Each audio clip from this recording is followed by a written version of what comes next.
Your Honor, ladies and gentlemen of the jury, for you to understand what it is I'm about to tell you today, you need to do something. I need you to believe in the impossible.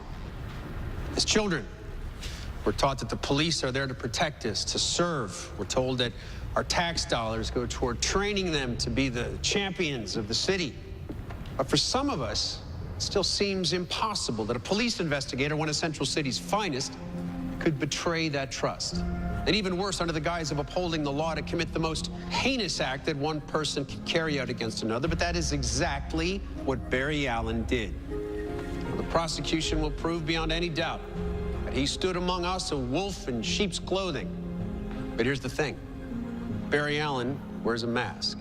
Used his connection to the law, his experience as a police investigator, especially as a crime scene technician, to stalk a beloved professor, husband, and murder Clifford DeVoe in cold blood. All right, Mr. Borman, just sign on the dotted line and your savings account is all set up. Appreciate you helping me out. I want to get this right. It's my first savings account. You okay?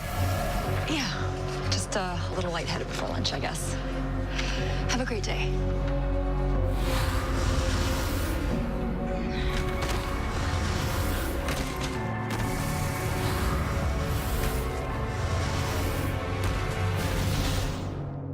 Ladies and gentlemen, the document in my hand, it's a court-issued restraining order. It's issued to Marlise DeVoe, the wife of the victim, on behalf of her husband, against a Mr. Bartholomew Henry Allen. Now, if you'd like a better look, I have a bigger copy. And if you allow me to call out what's written underneath reason for order issue, harassment. The defendant was seen just days earlier illegally breaking and entering into the victim's house, searching through the victim's effects, a man obsessed. Barry Allen's skin cells were found under the nails of the victim.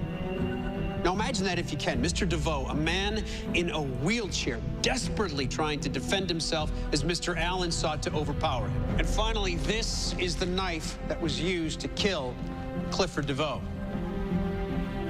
If it looks new, that's because it is. It was a wedding gift to Mr. Allen.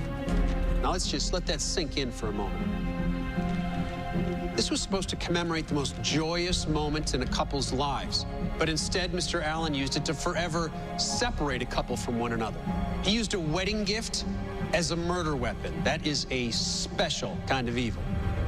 But it showed an absolute disregard for not only the rule of law, but for there's a meta attack downtown. We gotta go. Callousness is something I've rarely seen. I'll stay here with Barry.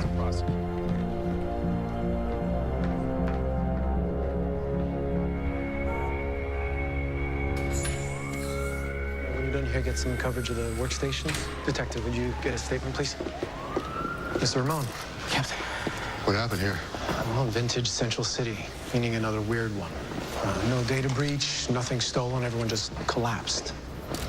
I have officers at the hospital interviewing people now, but so far no one knows anything.